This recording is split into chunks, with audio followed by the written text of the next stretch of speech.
Bueno, buenas tardes, es un gusto poder participar en una ceremonia tan tocante que hace a quien no solo ha sido un compañero de ruta, sino también el primer decano que tuvo la Facultad de Ciencias Políticas y Sociales luego de la dictadura y, por cierto, luego el primer rector elegido, ¿no?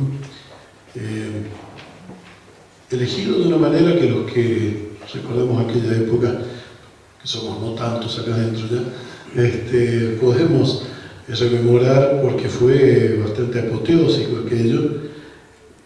Claro, una época tan diferente, ¿no? De esta. Lo cierto es que había un sector conservador y irreductible enorme en la universidad y la elección fue empatada, se empató. La asamblea era muy grande, ¿no? Un poquito menor que la de ahora, pero creo que andaba por los 120, una cosa así era. Y salieron igual, ¿no? No sé, 66, 66, ¿no? Así que, bueno, había una tensión allí después de eso, que no volaba una mosca, porque, bueno, hubo que pasar a un cuarto intermedio para hacer una nueva elección, y bueno, y hubo todas las negociaciones que uno puede imaginar, gente que iba, que venía, que hablaba, que recontrahablaba, que prometía, y bueno, lo cierto es que finalmente en la segunda votación Luis Triviño ganó por 2 votos y por 1, en realidad, entonces al hacer la diferencia que fueron 2 votos, y con esto tuvimos el primer rector elegido de la democracia, y que no fue cualquiera, ¿no? en su compromiso, ¿no? Porque él había podido estar aquí en la Argentina luego del golpe de Estado, había podido seguir trabajando dentro de las limitaciones que había en la época, por supuesto, de la dictadura, pero por eso mismo quizás no era nada fácil para él tomar ciertas decisiones muy fuertes que tuvo luego que tomar.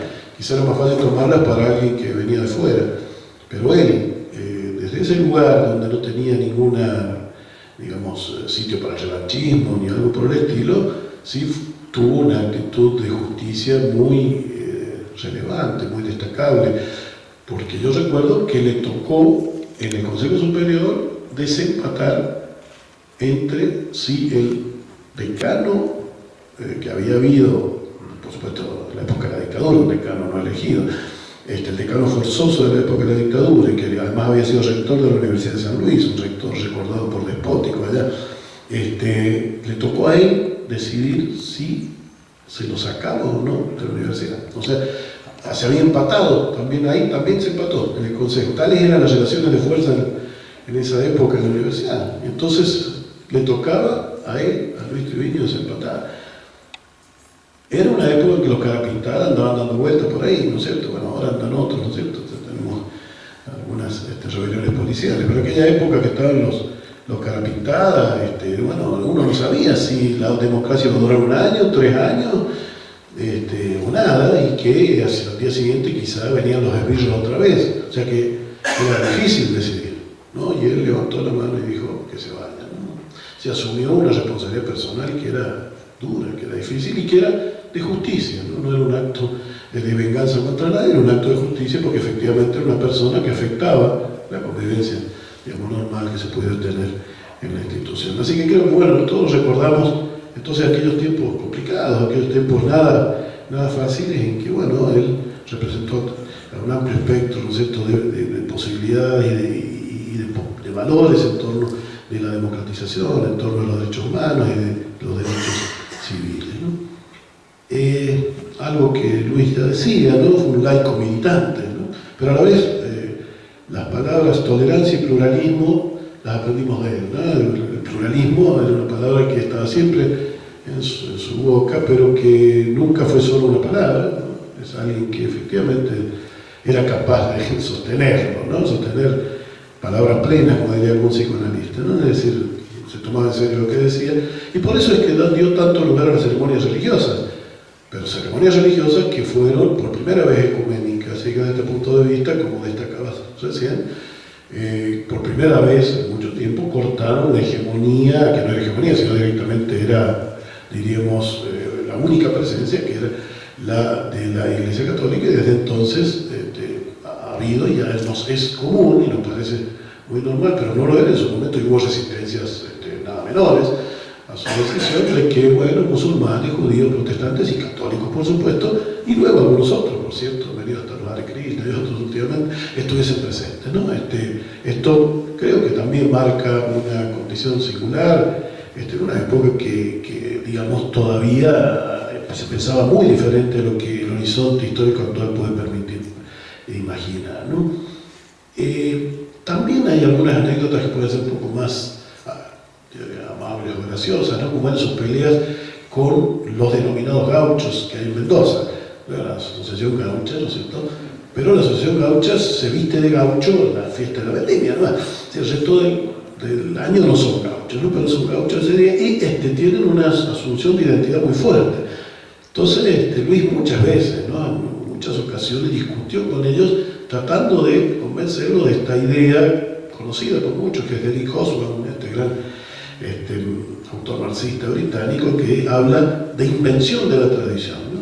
Se quería convencerlos de que ellos se creían gauchos, porque en la Argentina, en Mendoza, no había habido un gaucho, ¿no? Como decía Draghi Lucero, acá hubo arrieros y carreteros, pero gauchos no hubo nunca, ¿no? Entonces, somos gauchos porque, bueno, la invención de que viene de Buenos Aires, de que nuestra tradición se basa en el gaucho, creó la idea de que acá en Mendoza era gaucho. Entonces le decía, mire, yo sé que ustedes se sienten, pero la verdad que gauchos no son. Entonces, bueno, ellos se enojaban muchísimo y él tenía siempre la valentía de discutirles con mucha, yo diría que fluidez y buena onda, y sin embargo firmeza, ¿no? Es decir, su posición no, por supuesto no la cambiaban. Estuvo trabajando también por la posibilidad de una nueva Universidad General de Alvear en la última época de su vida, hasta el final de su vida. Exacto, ¿no? Universidad Cooperativa, ¿no es cierto? Tuvo ahí Walter Marcolini, un colega, ¿no es cierto? Que colaboró con él. Y por cierto, nos tocó compartir dos cosas a las cuales hizo alusión sintéticamente también Luis, ¿no? Uno fue la Comisión de Seguimiento de Políticas Penitenciarias, en la época en que estaba Orquín en el Ministerio, y que nos convocó, entre otros, ¿no es cierto?, a Roberto Chedea, que está aquí, a Luis, por cierto, a Cura Contreras, a ir a una convocatoria, era una invitación amable pero no simpática, que era ir a la cárcel, digamos, a ver que las cosas dentro de la cárcel fueran normales, digamos, cosa que es imposible, o sea, lo normal en la cárcel es que todo sea anormal, ¿no? Entonces, ir allí, la verdad que a todos los que fuimos nos costó bastante, no era fácil, y yo lo que recuerdo de Luis, que con cierto candor que él tenía, que contrastaba con su cuerpo enorme, muy corpulento, grandote, y esta voz aflautada que tenía, que era como un gran contraste, y se metía ¿no es cierto?, a la celda. Nosotros decíamos, pero en cualquier momento alguno lo va a agarrar, lo va a tomar de rehén, ahí vamos a tener un... No, y él iba adentro y hablaba con los presos, nosotros nos quedamos en la puerta, entonces a ver que vengan ellos para acá y charlábamos, pero él tenía, bueno, una frescura para hacer esas cosas que afortunadamente pues le fue muy bien con eso, pero digo, nosotros lo mirábamos un poco consternados. Y por cierto, la corriente también de Opinión Ciudadana, que por cierto Roberto fue el máximo motorizador, pero Luis estuvo siempre muy presente allí, también estuvo allí el cura Contreras, al principio estuvo Rodolfo Montero, bueno, y yo de otros amigos y compañeros, que bueno, nos ocupamos de trabajar el tema de derechos humanos, de discutir la necesidad de mantener los procesos democráticos, sobre todo cuando el gran colapso del 2001, ¿no?, que fue un momento en que, bueno, el piso se nos movió de alguna manera, el gran colapso económico y político a la vez, ¿no?, de todo el sistema cayéndose, y bueno, la intención entonces de reflotar la política, de defender la política, como un quehacer valioso. La política no es eso que mucha gente ha creído, que la política es lo peor que hay en el mundo.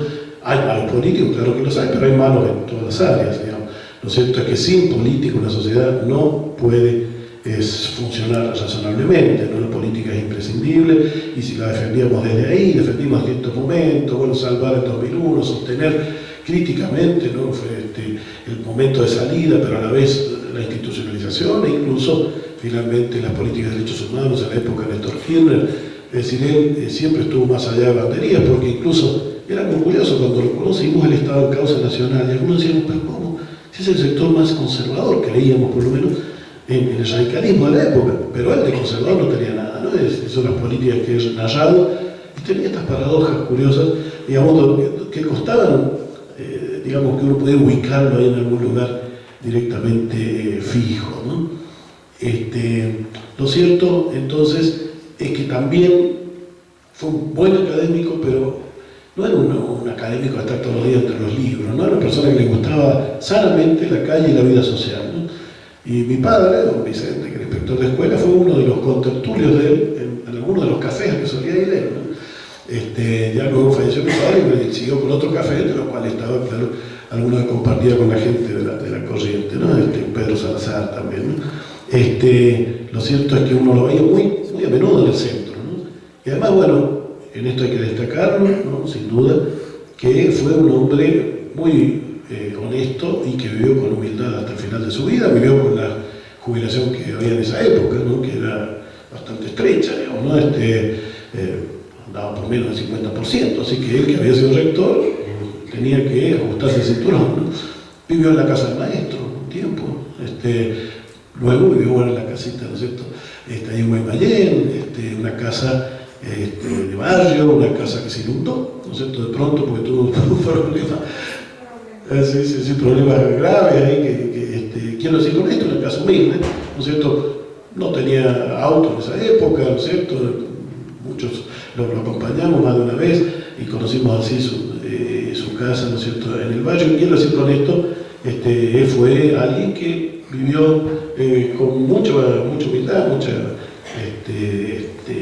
con condiciones económicas absolutamente propias de cualquier persona de clase media hasta el final de su vida, ¿no es cierto? Y sin embargo, y siempre mantuvo una feroz capacidad para comer, por ejemplo. ¿No? Se nos decía, Pedro Salazar nos contaba que, bueno, cuando iban a alvear, no había restaurante que aguantara, ¿no es cierto? Es decir, hasta el final de su vida, con algunos problemas de salud, Luis festejaba la vida, ¿no? Celebraba la vida, era un tipo con una enorme capacidad vital, ¿no? Que creo que todos los que lo conocimos, digamos, le agradecimos y compartimos con él, ¿no? Así que para mí es un honor haber sido convocado a tener unas palabras sobre Luis, y es un gusto enorme que hagamos su rememoración en común, digamos, de alguien que fue, bueno, una figura realmente de la democracia y de la vida en común en nuestra universidad.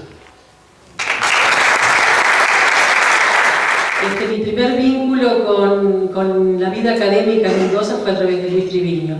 Yo llevé a cabo mi carrera de licenciatura en Sociología en la Universidad de Salvador de Buenos Aires, y cuando decidimos venirnos a vivir a Mendoza, uno de mis profesores, Florial Forni, me dijo que en Mendoza conocía a un tal Luis Triviño, que me iba a poner en contacto, así que yo caí a Mendoza con una carta de recomendación de Florial, y fui a ver a Luis al CRISIT en aquel entonces.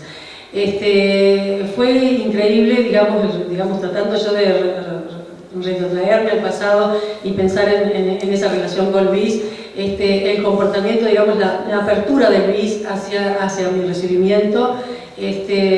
Rápidamente me integró a su equipo de becarios, que en aquel entonces conformaban Susana Bistué, Mecha Lentini, Lilibet Yáñez y Rosy Bustos, y que lo acompañaron durante muchísimo tiempo, y más que nada él las acompañó a ellas y también a partir de ese momento a mí en nuestro proceso de formación. Recuerdo en aquel entonces que ese primer año, y Susana Bistué está acá presente, de manera que podemos recordar juntas nuestra historia en relación a este proceso, fue cuando se organizaron las primeras jornadas de las zonas áridas, y que Luis y su equipo me pidieron a mí, que siendo estudiante yo aún de Sociología, porque vine sin haber terminado la carrera, que presentara una ponencia que Florial Forni había enviado y que él no podía venir.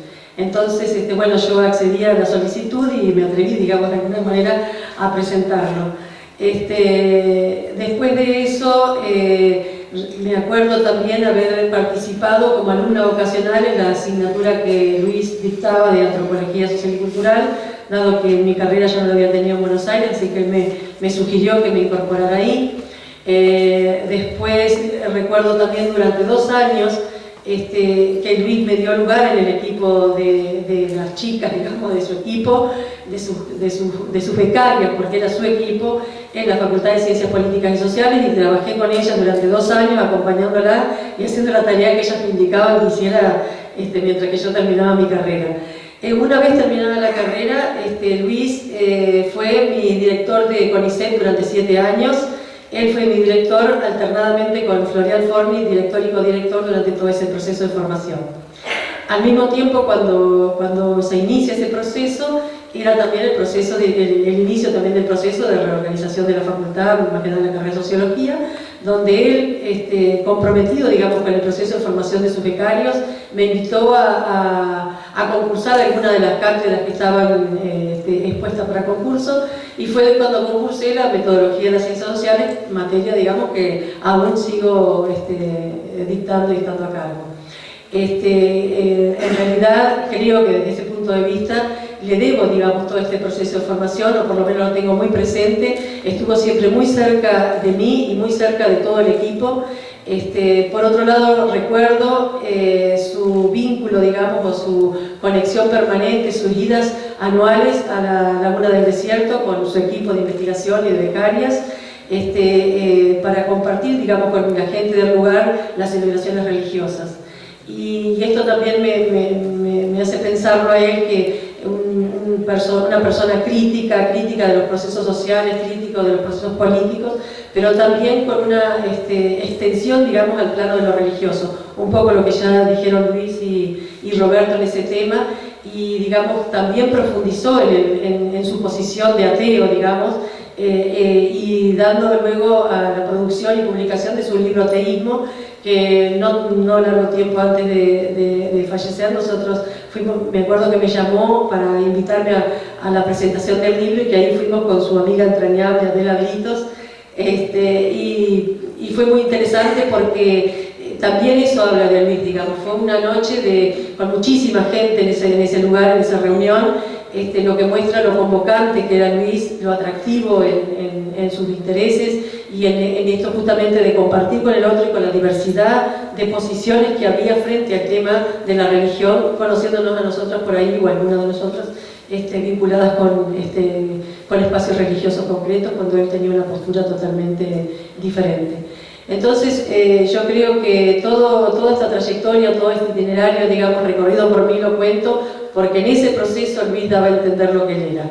Él mostraba, digamos, su generosidad, su apertura, la confianza en el otro, porque a mí me aceptó junto con sus becarias, sin conocerme, y no dudó de acompañarme. Creo que lo vi, digamos, durante todo ese tiempo, más allá de todos los aspectos que ya han señalado ambos que me antecedieron, en la vida cotidiana se lo veía, digamos, como sembrando y cosechando valores humanos indiscutibles. Bueno, es en relación a eso y a todo lo que han comentado de Luis, que hoy hago yo también personalmente un reconocimiento a él, un agradecimiento a nuestra facultad, a nuestra gestión, a Luis Ábrego, que hizo esta propuesta, al consejo directivo que apoyó esa solicitud, al rectorado, al vicerrector que está presente, y a todos los familiares y amigos aquí, un reconocimiento para todos. Muchas gracias. Bueno, buenas tardes a todos y todas. Gracias, señora decana, por invitarme, vicedecana, profesores, Roberto, Luis, decana de la Facultad de Filosofía y Letras. Estaba presente también el ex decano Juan Carlos Aguiló, uno de los hacedores, digamos, de todo este momento, porque en él, durante su decanato, se inicia, digamos, o se termina, o más o menos promedia el proyecto de este hermoso auditorio, que hoy le estamos poniendo el nombre de alguien que es emblemático no solo para esta facultad, ¿no?, de Ciencias Políticas y Sociales, e incluso excede el marco de la Universidad Nacional de Cuyo. Creo que tiene que ver con la sociedad mendocina en particular, porque él amaba el desierto, y es difícil encontrar mendocinos que amen al desierto. Yo tengo algunos amigos, ¿no?, la gente de la UST, por ejemplo, de La Valle, muchos de ellos agrónomos que, haciendo una vida particular, han ido a vivir la experiencia de vivir el desierto. Tengo un amigo escritor que escribe mucho el desierto, Raúl Silanes, escribe mucho, era amigo de Triviño también, obviamente. Le agradezco a la señora esposa de Luis estar presente, y realmente creo que la universidad está rindiendo un homenaje tardío tardío, digamos, en reconocer a las personas, más allá de su, digamos, postura política, partidaria, más allá de sus pensamientos de vida, reconocer, digamos, de que la gente piensa y piensa, digamos, de una manera diferente a uno, y eso está muy bien que sea así, porque hace a lo que es la universidad. La universidad justamente es universalidad, es decir, aquella entidad o institución que comprende a todos, y que nos comprende con tolerancia y respeto, porque si fuésemos todos iguales seríamos clones, y creo que los clones no funcionan, o por lo menos no hacen funcionar al mundo y a la vida. Así que me parece que la universidad tiene que decir que el reconocimiento es tardío. Pasaron muchos años para que la universidad comenzara a hacer homenaje a don Luis. Creo que algunos municipios se nos anticiparon, por ejemplo, la Municipalidad de la Ciudad de Mendoza hizo un homenaje hace unos años, incluso me invitaron, yo era decano y fui. También te voy a contar una experiencia personal, porque me da un poquito de pudor hablar desde este mundo de las ciencias políticas y sociales, viniendo de una ciencia tan dura como es la agronomía, ¿no? Pero yo lo conocí a Luis, le comentaba a la señora antes de entrar acá al auditorio, era muy joven, muy atrevido, recién recibido, agrónomo, y mi suegro, que era intendente acá de servicio de la Facultad de Ciencias Políticas y Sociales, me lo presentó y me dijo: vos que estás haciendo la tesis en algo rural, el licenciado es especialista en desarrollo rural. Y de ahí comencé una amplia relación de muchas horas de intercambiar experiencias, de traer escritos, de corregirme, de comentarme, porque era muy amable, muy sobre todo de un trato muy amable, muy amistoso, y que realmente él, ya siendo rector, mantenía su despacho en la Facultad de Ciencias Políticas y Sociales, su despacho en la cátedra, y me recibía como si fuera un profesor más, e intercambiaba conmigo como cualquier becario, como habrá vivido Azucena en su momento, me imagino, y realmente en ningún momento tuvo ningún gesto de intolerancia, por el contrario, ahí establecimos una relación muy duradera, porque yo hice después muchos trabajos en el área de la ruralidad y siempre se los traía para que me los corrigiera, o sea que realmente lo conocí, una persona exquisita, muy amable, y que permanentemente contaba sus anécdotas, que ya tanto Roberto como Luis lo dijeron. Así que, en primer lugar, felicitar a todos los que están acá presentes, acompañando este momento, acompañando a la familia, en este homenaje que, vuelvo a decir, tardío, pero que, bueno, finalmente lo estamos haciendo. Felicitar a la Facultad de Ciencias Políticas y Sociales, a los profesores que han hablado, a Luis, que fue un poco el propulsor de la idea, al resto del Consejo Directivo de la Facultad, por este homenaje a alguien que realmente inauguró la democracia y dejó, como vemos, como decía Roberto, en ese momento no sabíamos si iba a durar la democracia por 30 años que está durando, y creemos que vamos por 30 años más claramente. En ese momento, si la democracia hoy duró 30 años, es porque las bases fueron sólidas. Entonces creo que parte de la base de esa democracia es don Luis Triviño. Muchas gracias. Sí, coincido en que estamos saldando una deuda con Luis Triviño, un homenaje que deberíamos haber hecho ya hace muchos años, pero lo importante es que lo estamos concretando, que estamos acá, sus amigos, su viuda, los que fuimos sus alumnos, aquellos que lo quisimos, que apreciamos su hombría de bien, su humildad, su caballerosidad. Los que me precedieron ya han hecho una semblanza más que detallada de Luis. Tal vez quisiera destacar un par de cosas. Su laicismo, porque más allá de su ateísmo, que era algo que él, una lucha personal, claro, que no de ninguna manera trataba de imponer, pero sí era un luchador por el laicismo, es decir, que la universidad debía ser una institución laica. Cuando entramos después de la dictadura, nos encontramos en el hall de nuestra facultad con una virgen, y Luis tuvo el valor de sacar la virgen de la facultad. No es fácil, realmente no es fácil sacar un símbolo religioso, porque implica mucho, ¿no? Implica la posibilidad de que alguien se sienta herido, tocado, que no se ha respetado su creencia, pero para Luis el tema del laicismo en la universidad pública era fundamental. En esto, por eso lo quiero destacar, y también quiero destacar su personalidad, su alegría de vivir, que Roberto lo ha dicho, una persona capaz de enamorarse de grande, de casarse, de hacer una invitación, invitarme a un casamiento a la canasta, siendo como era un personaje tan importante, un personaje público, tan reconocido, tenía esa gran humildad. Quisiera no pensar que la demora en hacerle un homenaje se debe a esa característica de él, ¿no? Pero para mí lo más importante de Luis fue que él fue capaz de aglutinar a todos aquellos que veníamos de la dictadura, que habíamos quedado fuera de la dictadura, que nos habían expulsado, nos habían cesanteado. Cuando volvimos, él nos abrió las puertas, nos hizo entrar de nuevo. Tampoco era tan fácil, pero ya los jóvenes piensan que cuando empezó la democracia, de golpe estábamos todo bien, teníamos la libertad, teníamos las garantías. No fue así.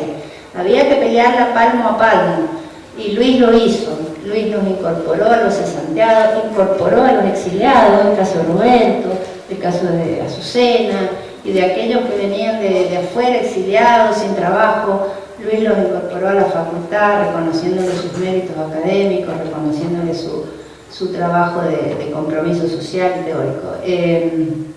Esa capacidad que tenía Luis de congregar a la gente alrededor de él, más allá de las diferencias políticas que podríamos haber tenido, nos permitió recuperar la universidad y la facultad para la democracia. Porque lo dijo Roberto claramente, no fue fácil, fue una lucha muy dura, creo que es una lucha que ahora podemos mirar hacia atrás y decir lo que lo concretamos, pero en ese momento no era tan fácil, no era tan sencillo. La democracia realmente estaba todos los días hackeada, era débil, y la verdad que muchos teníamos miedo que volviera la dictadura. Entonces había que tener esos gestos, digamos, había que ser muy valiente, tener mucho coraje para tener esos gestos, y Luis lo tuvo. Así que, bueno, para mí es un enorme orgullo que en mi gestión hayamos podido poner la placa y el nombre de Luis, a quien aprecié tanto realmente, y que bueno, que va a quedar en esta construcción de la memoria que estamos haciendo en la facultad y en la universidad. Muchas gracias por estar aquí.